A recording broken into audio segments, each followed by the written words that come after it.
21st Century Literature from the Philippines and the World. Module 5 is about self and peer assessment. Let us first identify the meaning of self-assessment. It is about students developing their learning skills. It is not primarily about individuals giving themselves marks or grades, and it is not about supplanting the role of teachers.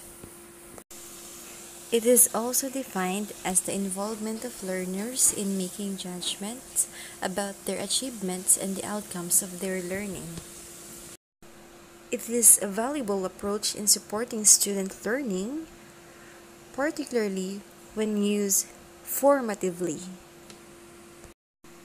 Self-assessment supports student learning and is one of the most important skills that students require for future professional development and lifelong learning, as it develops their capacity to be assessors of learning. Here are the importance of self-assessment. First, enhances learning, including deep and lifelong learning. Second, prepares students for their role in participating in a democratic society.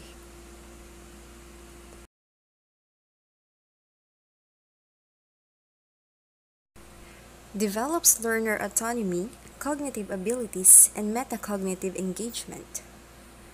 Makes students feel that they have some control over their own evaluation.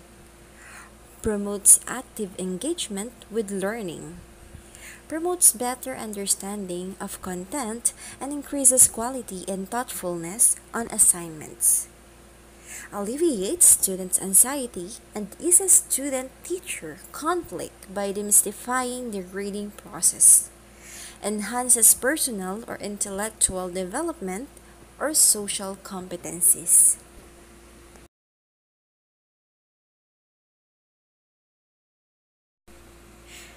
And now let's identify the meaning of peer assessment. It's about social group, primary group. So peer means a person of the same age, that same social position, or having the same abilities as other people in the group.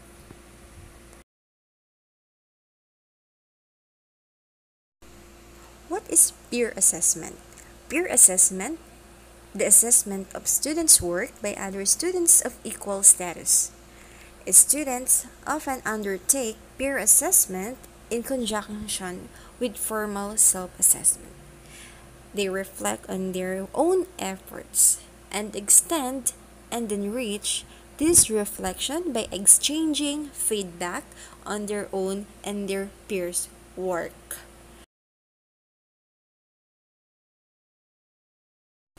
The importance of peer assessment.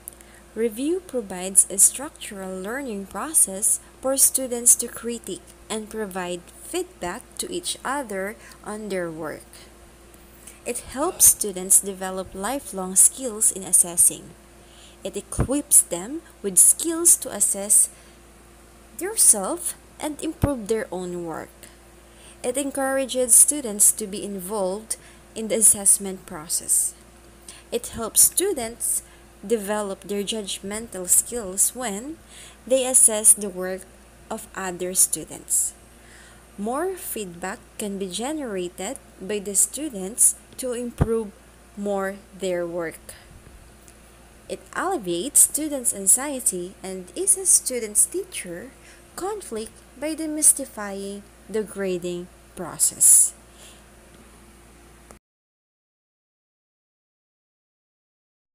What is the similarities and differences between self and peer assessment?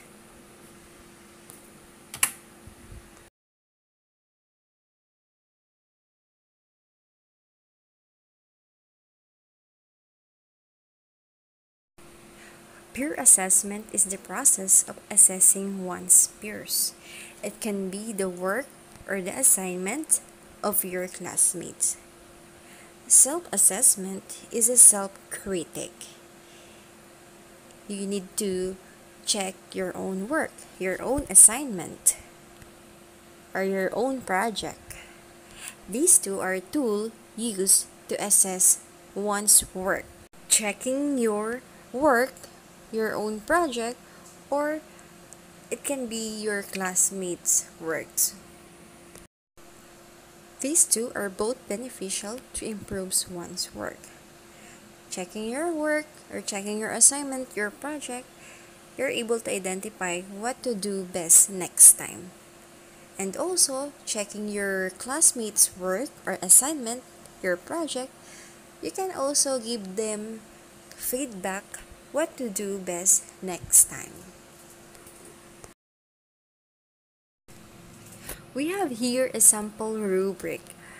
It can be used for self and peer assessment. This rubric is for video project form. You can write your name here or your peer's name. Evaluator's name can be yourself or your peer, your classmate. Date that you are going to assess the video project. The task given here is to create a video. And the criterion that we have are concept, design, and final product. And for level of performance and score, we have good second column, 5 points. On third column, we have satisfactory, 4 points.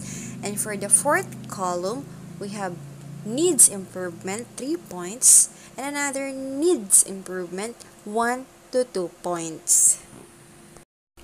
Under the level of performances, the descriptor are provided below.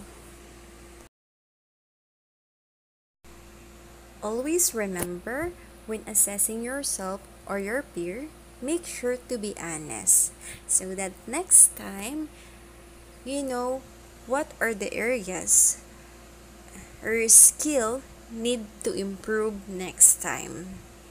Number 2, always use rubric and assessment to properly identify the what did you do best and what to improve.